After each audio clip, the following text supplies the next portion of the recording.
Hey y'all, it's Father's Day today, so happy Father's Day. Wanted to do a quick video on gilts.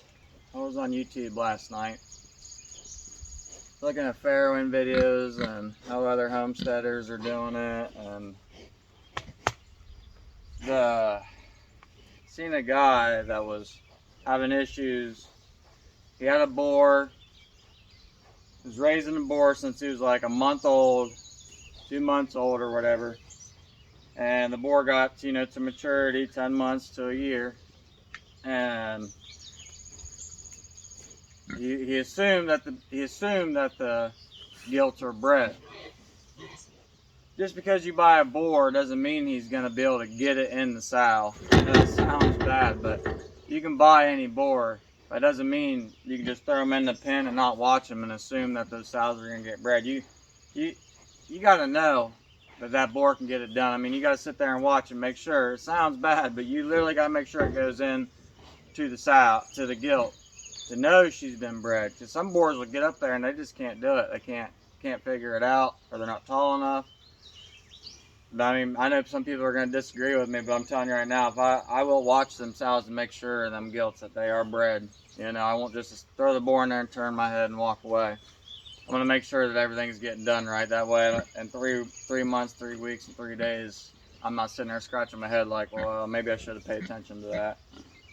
And then another thing, I had a question about these gilts, why I don't have them on a feeder. Well, because these are for breeding, so I don't want them to get super huge, super fast. You got to hold your gilts back in a way, and I learned that saying from a guy here on YouTube. You got to hold them back. I don't need them to get 300 pounds in 6 months. I want them to get about 350 pounds about a year. I don't need them getting 300 pounds in 6 months. They're not getting sold for feeder pigs. They're gilts. They're going to be breeding. I don't want to overfeed them. I've kind of overfed my other sows, so I'm kind of trying to take it back a notch with them. But yeah, I just wanted to cover. I've seen some YouTube videos of people raising gilts for breeding, and they end up farrowing those gilts, and they farrow for 3 or 4 days, and then they put them back in with the older gilts that are still pregnant and everything. And I wanted to let you guys know that's not a good idea. You want to keep the mom and the babies just with the mom and then the baby pigs until they're 7 weeks, and then you kick the mom away and you wean those pigs.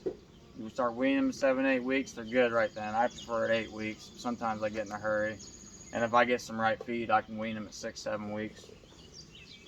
Do not rush the process. Do not rush the process. You got to trust the process.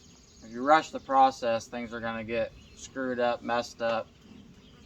What you thought was bred isn't bred, and then what you thought wasn't bred is bred. And yeah, I mean, just best way I can explain with pigs is to take your time and do it the right way. Because these pigs will find a hole this big in a fence, and that's it. So you just take your time, especially building their huts. Do not build them out of pallets. I went to go buy a couple pigs because I had customers that are just wanting pigs now, and I don't have any ready. So I went to go buy a couple feeder pigs off this guy, and I pulled in his driveway, and his setup was built out of pallets. Well, I pulled in the driveway and I put it in reverse, and I backed out and I went back down the road. That's just my deal. If your setup's built out of pallets, however you do it, that's fine for you. I don't want anything to do with that. I take pride in the pigs that I raise, and I take my time with them. So I'm not building anything out of pallets. I don't care if they're treated or not. I don't believe in it. And I always hand feed my breeding stock. I put feeders out for the feeder pigs. That's the big difference. I've had a couple people email me about that. I hand feed my breeding stock, and I put feeders out in front of the feeder pigs for customers. I've already fed these girls this morning, or they'd be at my legs chewing on me.